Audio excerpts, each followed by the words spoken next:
자, 오늘은 선지자보다 우월하신 그리스도라는 제목으로 은혜의 시간을 좀 갖고자 합니다.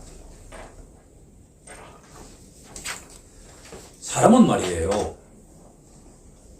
아무리 가까운 사이라 하더라도, 인구 부부라 하더라도, 또 자녀와 부모의 관계가 아무리 원활해도, 친구 사이에 아무리 관계가 좋아도 말하지 않으면 그 사람의 상태가 어떤지를 정확히 알지 못해요.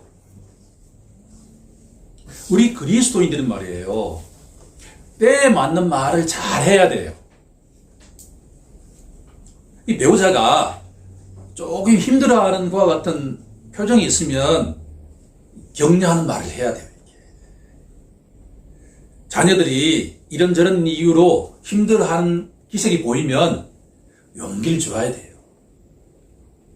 우리 교회 상상일이 예배 끝나고 난 뒤에 허그하잖아요. 평소에도 하세요.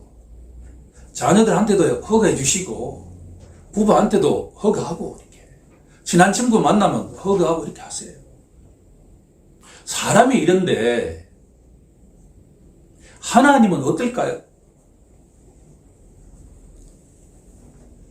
예수님이 이렇게 말씀하셨죠. 하나님을 믿으니 나를 믿으라 막. 초신자식이래. 이게 뭐지?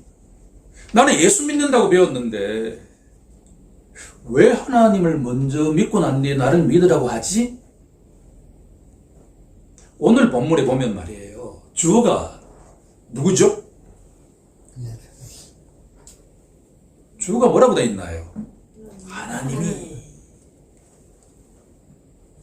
창세기 1장 1절은 어떻게 시작이 되죠? 태초에 누가? 하나님이 천지를 창조하시니라. 성경의 처음부터 끝까지의 주어는 누구예요? 하나님. 우리 교단 중에도 가장 큰 교회 가운데 한 교회가 목사님이 설교할 때 입맛 되면 예수부터 이야기해. 아니에요, 그거는. 아니에요. 성경은 처음부터 끝까지 하나님이. 금주부터 이제 우리가 히브리서를 큐티하잖아요. 너무나 중요한 내용이에요. 평소도 열심히 해서 너무나 감사하지만 금주부터 히브리서 말씀을 좀 더 집중적으로 큐티하면서 하나님이 어떤 생각을 갖고 계신지를 알아가는 우리 모두가 되길 간절히 소망합니다. 아멘. 이사야서 55장으로 한번 가보면 8절에 이렇게 되어 있죠. 이사야 55장 8절에 보면, 이는 내 생각이 너희의 생각과 다르며 내 길은 너희의 길과 다름이니라. 여호와의 말씀이라.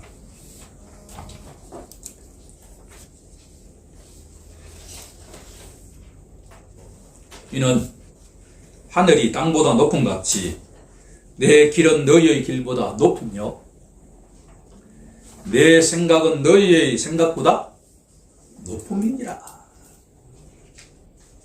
하나님이 말씀하지 않으시면 우리가 아무리 하나님을 믿어도 하나님의 그 길과 하나님의 그 생각에 미치질 못해요. 그래서 성경은 66권이다 하나님의 계시의 말씀이에요. 하나님의 계획이 무엇인지를 알려주고 있습니다. 1절에 보면 참 중요한 내용이 많이 나오는데,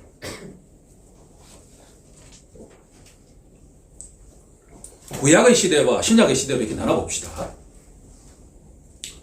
이스라엘 백성들에게도 하나님이 말씀하셨어요. 신약의 시대에도 하나님이 말씀하세요. 그런데 구약의 시대에는 누구를 통해서 하나님이 말씀하시냐 그러면 선지자들을 통해서 말씀하신다. 오케이? 근데 신약의 시대에는 누구를 통해서 말씀하신다는 거예요? 예수를 통해서 말씀하신다. 여러분들 마음판에 확 잡으십시오. 중요한 이야기입니다. 하나님이 처음부터 끝까지 말씀하세요.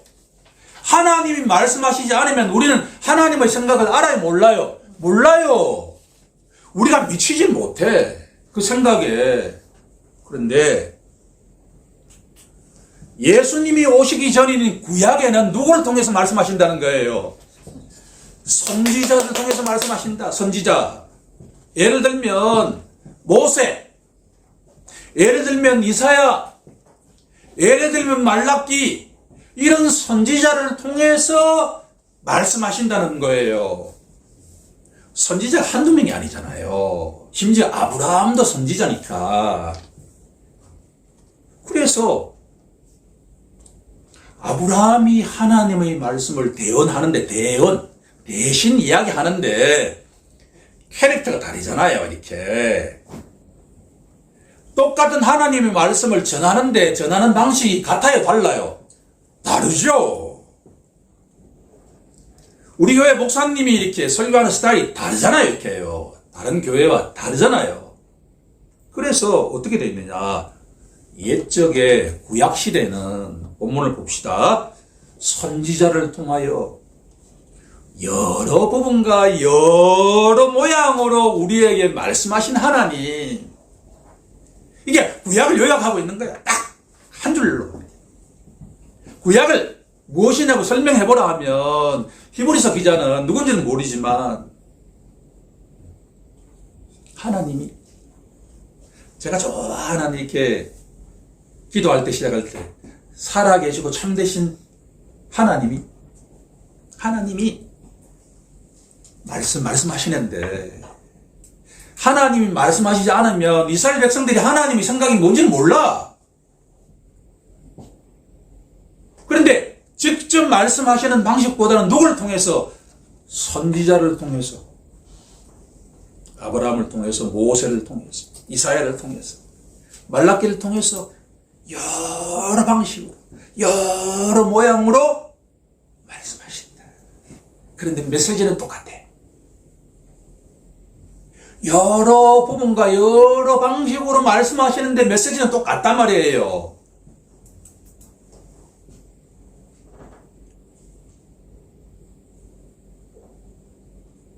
그런데 2절에 가면 확 바뀌죠. 그죠? 신약의 시대 뭐라고 이야기하고 있습니까? 2절 첫 부분에 이 모든 날 마지막에는, 길게 되어 있는 걸 한마디로 딱 줄이면 말이에요, 종말에는, 이런 이야기예요. 종말. 이단 사이비가 이야기하는 내일 지구 종말이 온다, 그런 종말이 아니라 시대 개념이, 시대. 새로운 시대가 왔다는 이야기예요. 그게 종말이야. 하나님이 보시기에 신약의 시대는 종말이야. 왜 종말이냐? 이제 누구를 통해서 말씀하신다는 이야기예요? 하나님의 아들을 통해서 말씀하신다. 그래 종말이란 이야기야.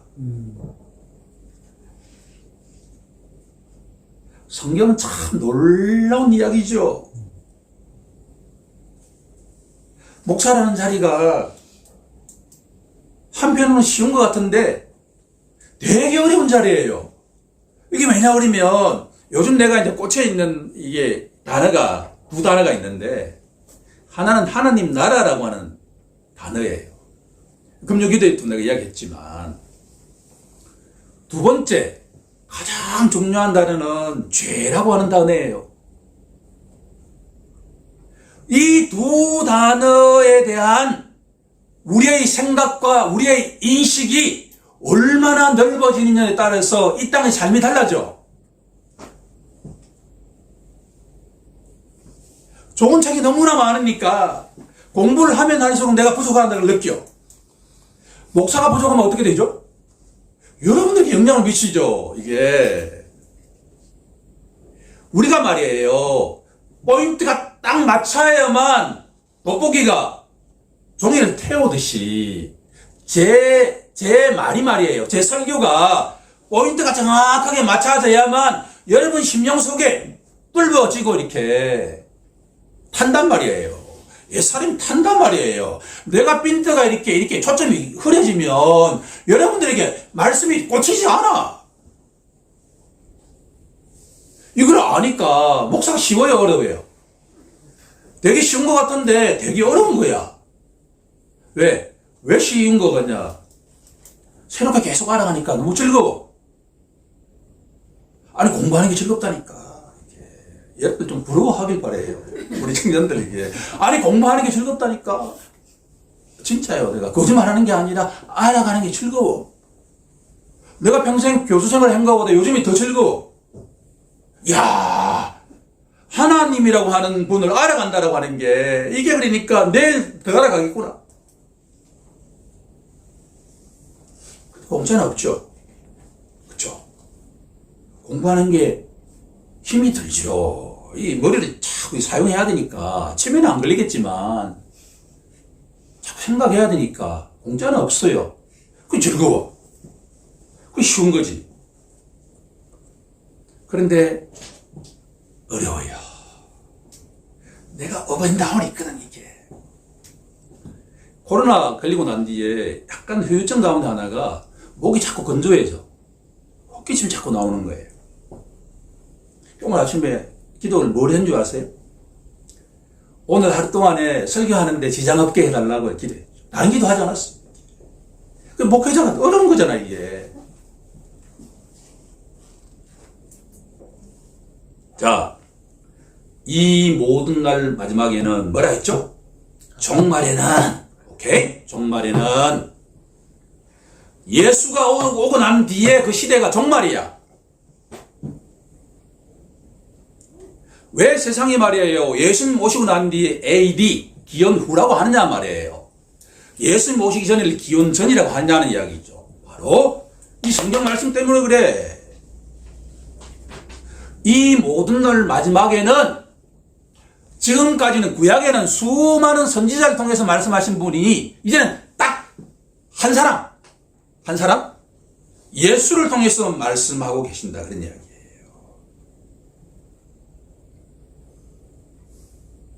주어는 하나님인데 이 종말에는 누구 말을 들어야 되죠? 예수 말을 들어야 되잖아요. 왜? 하나님이 누구를 통해서 말씀하시기 때문에, 예수를 통해서 말씀하시기 때문에 예수가 중요하다, 그런 이야기예요. 여러분들 헷갈리면 안 돼. 마이크 잡고 난 뒤에 예수부터 이야기하는 거니 내가 보기 이상한 거야. 말이 안 되는 이야기야. 그건 혼란에 빠뜨리는 거야. 아니야. 알고 보니까 예수가 누구라는 거죠? 하나님이잖아요. 하나님의 아들. 논리적으로 따지면 종말에는, 구약의 시대는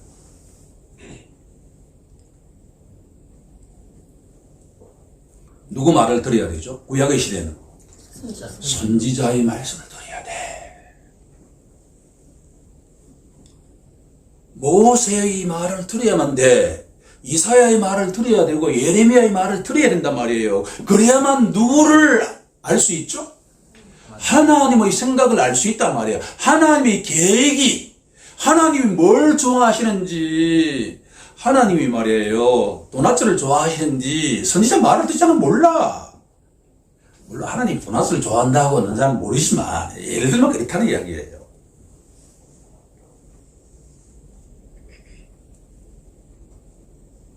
자, 히브리서는 바로 신약의 시대인 종말에 대한 이야기예요. 종말 시작이 되었는데 이제 하나님이 하나님의 아들이신 예수를 통해서 말씀하기 시작하셨다, 그런 이야기예요. 그 이야기가 히브리서에 전개되어 있는 거예요. 자, 출발은 우리의 관심은 누구죠? 하나님인데 이제 이 하나님에 대한 관심이 누구로 옮겨가죠? 예수로 옮겨간단 말이에요. 논리적으로 그렇다는 거예요. 예수님 뭐라고 말씀하셨죠? 요한복음에서 하나님과 나는 아버지와 나는 하나다. 오케이? 한 단계 더 나아가면 나를 본 자는 누구를 보았다고 했죠? 아버지를 보았다.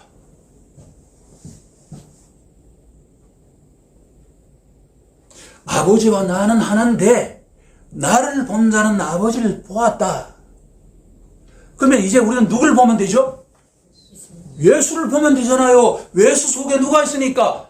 하나님이 계시니까 예수 말에 귀를 기울이라는 이야기예요.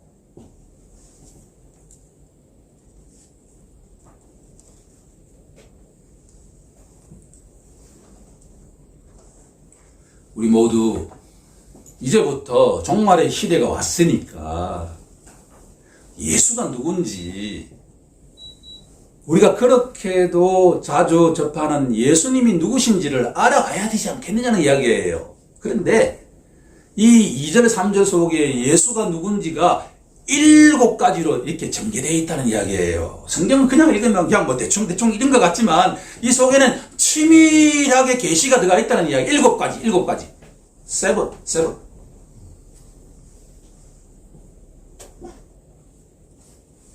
자, 이 7가지를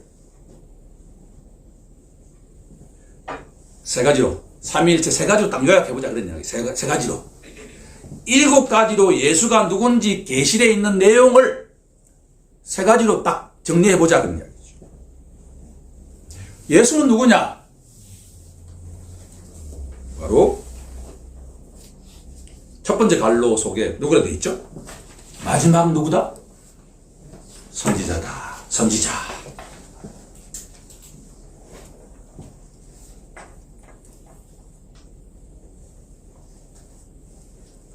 재밌죠? 구약의 말이에요.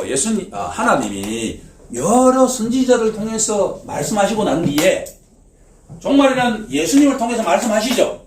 근데 예수가 누구라는 이야기예요? 마지막 선지자다. 아, 예수님이 알고 보니까 구약의 선지자의 마지막 선지자구나.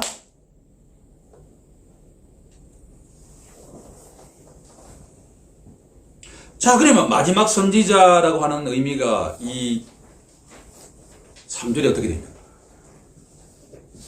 3절 초반부에 가면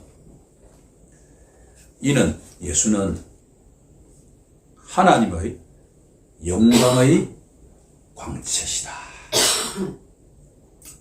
두 번째, 그 본체의 형상이다.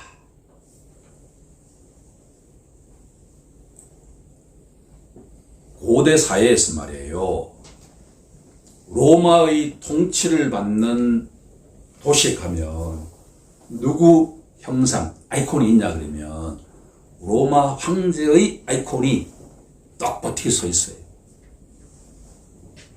우리나라에 옛날 이게 어떤 마을에 들어가면 마을 입구에 뭐가 있죠? 이런 게 있잖아요. 이렇게. 그죠? 이렇게 우동우동하게 이렇게 형상이 있잖아요. 그 이야기는 뭐냐 그러면 이 도시의 지배자는 누구라는 이야기예요? 로마 황제다라고 하는 것을 알리듯이 예수를 보면 이제 우리는 그게 누구라는 걸 하나님이 계시하고 있다는 거죠. 바로 예수님이 바로 본체이신 하나님의 형상이다. 그런 이야기예요. 본체의 형상이다. 아버지 하나님을 드러낸다. 예수를 보는 순간에 우리는 하나님이 누구신지를 알 수 있다. 그런 이야기죠. 영광의 광채다. 예수님 안에는 하나님의 본체이신 영광스러움이 드러나게 되는데 복음서를 읽어보면 수많은 유대인들이 옆에 예수님이 있는데 그분 속에 있는 영광을 보았습니까? 못 보았습니까? 못 보았죠. 지금도 마찬가지일 수가 있죠. 하나님이 계시하는 내용은 뭐냐 그러면 예수를 보면 우리는 그 본체의 형상이시고 그 하나님의 영광스러운 부분이 드러나야 함에도 불구하고 세상에 있는 모든 사람 19은 예수를 봐도 그 속에 태양을 보는 것 같은 영광스러움을 봐요, 못 봐요? 못 본다는 이야기죠.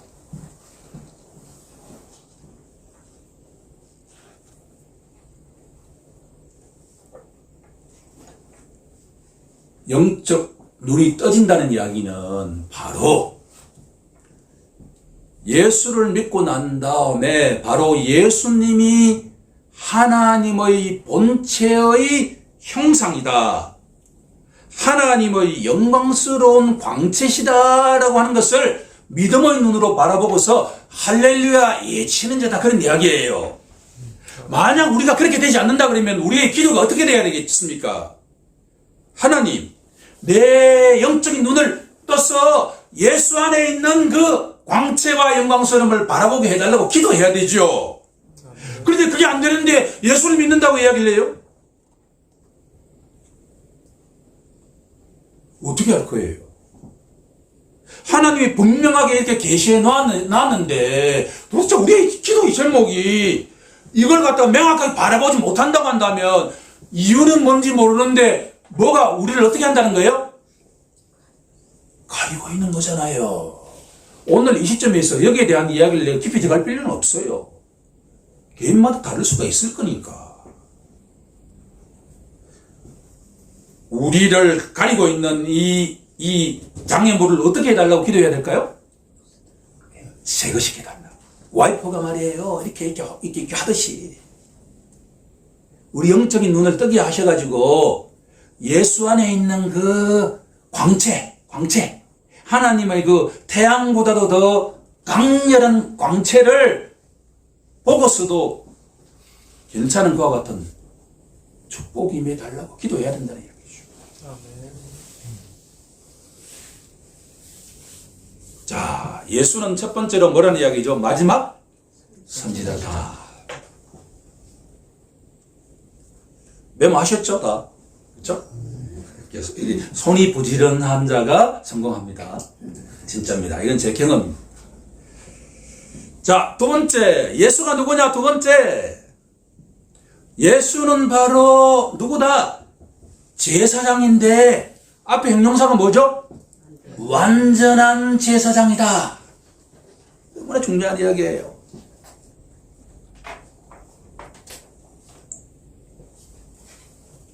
아무래도 오늘 세 번째는 하기 쉽지 않을 것 같은 생각이 들어요. 지금 흘러가는 스토리가 지금. 두 번째 하다 보면.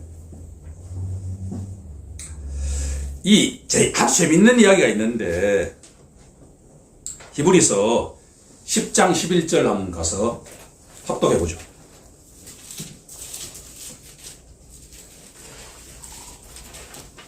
10장 11절. 시작.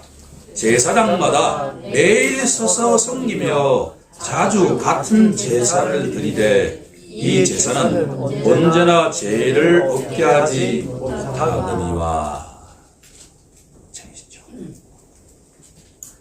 구약의 제사장은 아론의 후손인데 그 제사장이 일주일에 한 번 드렸어요? 매일 드렸어요? 매일. 에브리데이. 매일 제사를 지내. 그것도 앉아서 지내요? 서서 지내요? 서서. 구약의 제사장은 앉을 수가 없었어요. 감히 하나님 앞에 제사 드리는데 어떻게 앉아서 이렇게. 항상 서서 서빙하죠. 그런데 짐승패를 그렇게 뿌렸는데 제가 없어져요? 안 없어져요? 안 없어진다고 돼 있잖아요.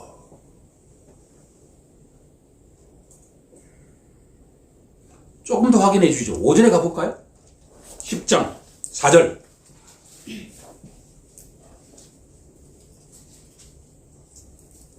합독하죠. 시작. 이는 황소와 염소의 피가 능히 죄를 없이 하지 못함이라.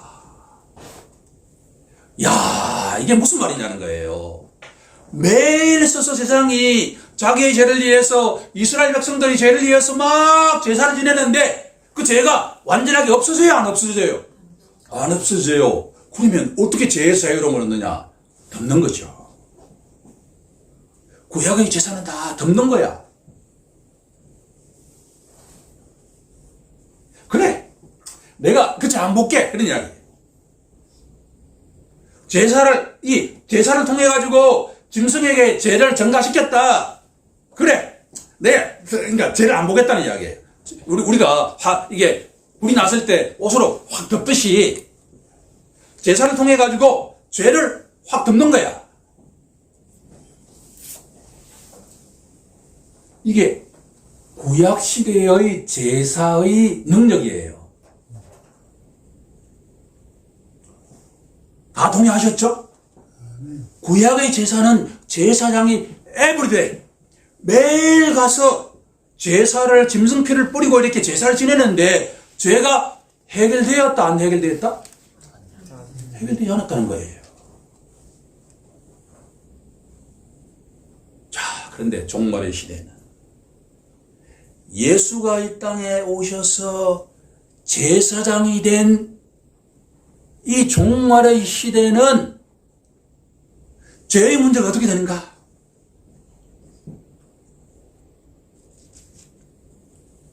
오늘 제일 중요한 성경 구절이 바로 10장 10절 말씀이죠. 여러분들이 줄쳐야 됩니다. 같이 합독하겠습니다. 시작. 이 뜻을 따라 예수 그리스도의 몸을 단번에 들이심으로 말미암아 우리가 거룩함을 얻었느니라. 지난주 우리 하이델베르크 교리문답을 통해서 배웠잖아요.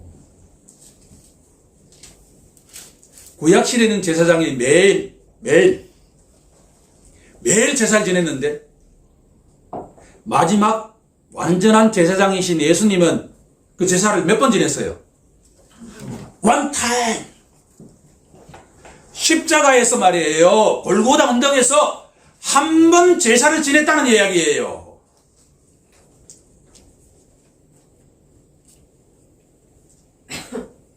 구약의 제사장은 말이에요. 매일 성소에 들어가서 제사를 지냈는데 죄의 문제가 해결이 안 돼서. 그런데 예수님이 땅에 오시고 난 뒤에 골고다 언덕에서 십자가 형벌을 통해서 돌아가시고 3일 만에 부활하신 그 사건을 통해 가지고 모든 죄가 어떻게 됐다는 거예요? 단번에 완벽하게 해결됐다는 이야기예요.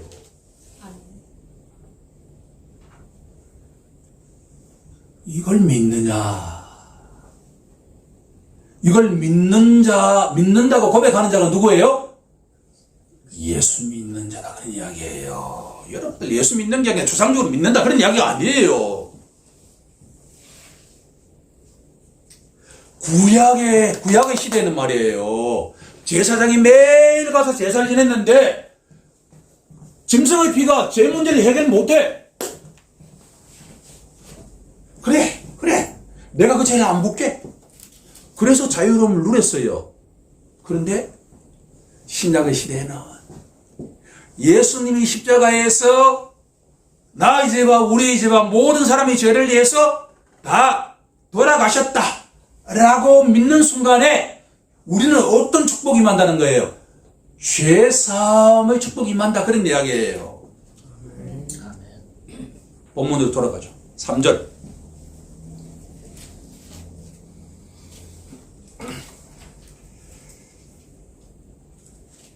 자, 3절 마지막 부분에 죄를 정결하게 하는 일을 하시고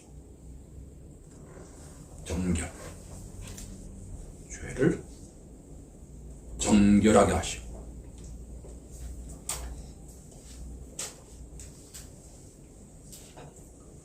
마지막 제사장이신 예수님은 우리의 모든 죄의 문제를 단번에 해결하신다. 이런 분이 예수라고 하는 분이에요. 자, 여러분들이 내가 성장점을 하나 던져준다고 한다면 죄가 뭐냐? 죄를 정결하게 했다고 했는데 죄가 뭐냐에 대한 질문을 계속 던져야 돼요. 이게 계속. 이 땅을 살아가는 내내 죄가 뭡니까?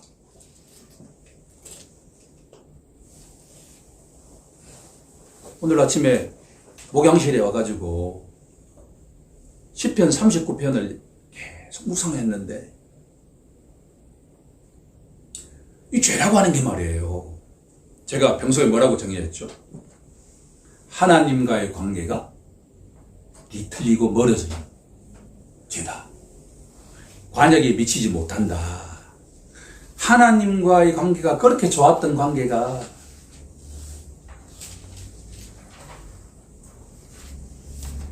우리 지유가 이제 말을 막 배우는데 잠자기 전에 제일 말을 많이 해요. 지네 엄마하고 막 이렇게 뭐 이렇게 토킹을 해 이렇게. 반복해서 들으면 무슨 말인지 대충 짐작해. 뭔가 자기 나는 걸 이야기를 막 해. 제 포인트는 뭐냐 그러면 엄마하고 그렇게 관계가 좋은 이 관계가 청소년이 되면 어떻게 되죠? 뭔가 이렇게 관계가 쫙 멀어지잖아 이렇게요. 제가 지금도 기억하는데 우리 둘째 녀석이 초등학교 6학년 때까지 뽀뽀를 했는데 중학교 들어가더니만 아빠 냄새나 이러면서 하는 순간에 내 충격받았잖아 이렇게. 뭐지 이 녀석이 이게. 두 번째 충격은 군대 갔다 오고 난 뒤에 아버지 이런 순간에 또 충격을 받았어. 죄라고 하는 것이 말이에요. 하나님과의 관계가 완전하게 비틀려서 거리가 아주 멀어진 그 관계, 그 상태를 죄라고 이렇게 하는데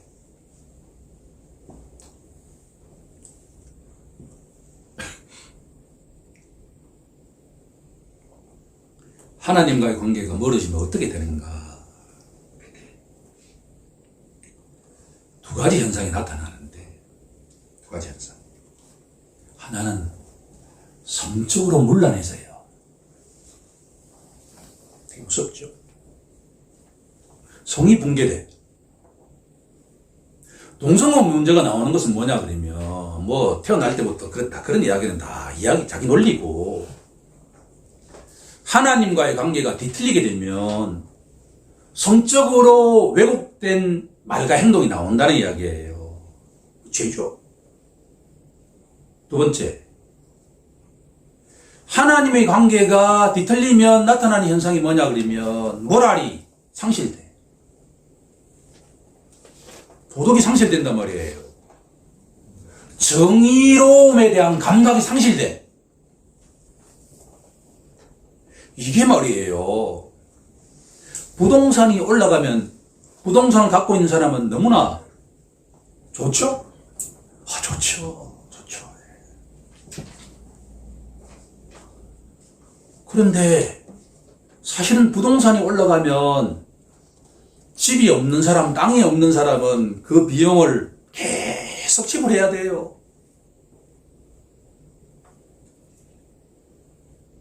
뒤집어 말하면 내 이야기 포인트는 뭐냐 그러면 부동산을 많이 갖고 있어가지고 하나님이 축복하셨다 할렐루야 그걸로 끝나면 안 되고 부동산을 통해 가지고 돈을 많이 버는 사람은 가난한 자에게 막 돌려줘야 돼.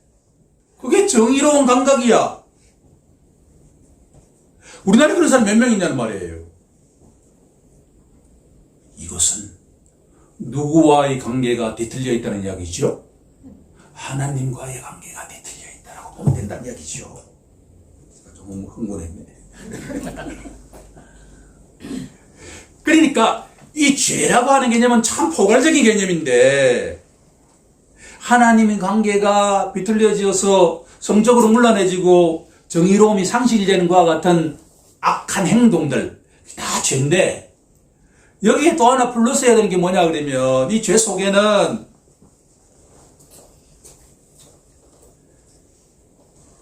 우리 눈에 보이지 않는 어떤 세력이 있어. 어둠의 세력이 있단 말이에요.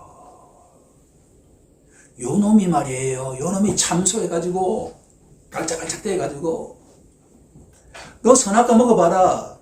하나님처럼 눈이 밝아진대. 그러니까 선악과를 먹어서 눈이 밝아졌어. 근데 제일 먼저 띈 게 뭔지 아세요? 자기 아내가 옷 벗었다는 걸 제일 먼저 발견했어.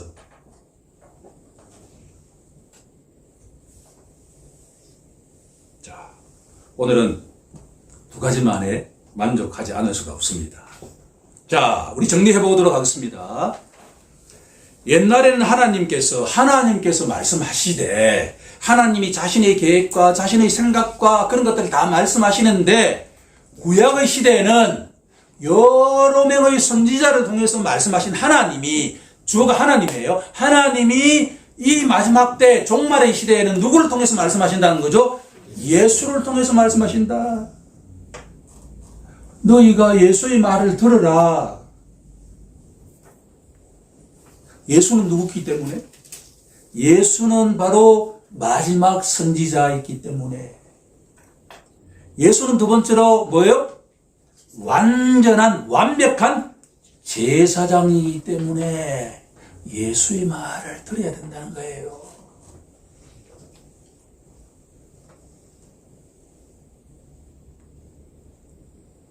세 번째 갈로까지는 우리가 채워넣고 마쳐야 되겠죠. 세 번째 예수는 제가 요즘 꽂혀있는, 요즘 가장 나의 심령과 나의 마음과 나의 지성을 사로잡고 있는 것이 뭐냐 그러면 예수가 누구냐라고 하는 이야기인데, 예수가 킹 오브 킹이다, 예수가 왕이다라고 하는 거예요. 왕. 왜 한국교회가 왜 이렇게 연약하냐? 예수가 왕이라는 걸 모른다는 이야기예요. 예수가 선지자고 예수가 제사장이라는 건 다 동의하는데, 예수가 왕이다라고 하는 걸 우리가 그대로 인정하지 않기 때문에 이렇게 연약한 거죠.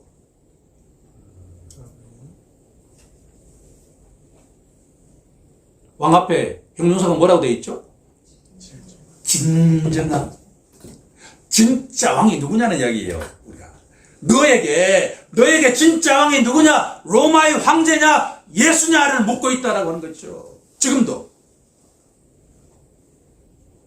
오늘날 우리에게 가면 너에게 왕이 돈이냐 예수냐를 묻고 있다라 해야 돼. 돈이냐. 너에게 왕이 말이에요. 권세냐 예수냐.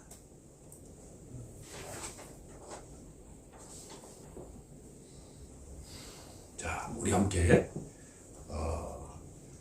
이 마지막 때 하나님께서 말씀하신 예수가 우리의 마지막 선지자시고 우리의 완전한 제사장이시고 진정한 왕이시다라고 하는 것을 마음속 깊이 새기고서 이 말씀을 품고서 한 주를 살아가게 해달라고 우리 다 함께 동성으로 기도하는 시간 갖도록 하겠습니다.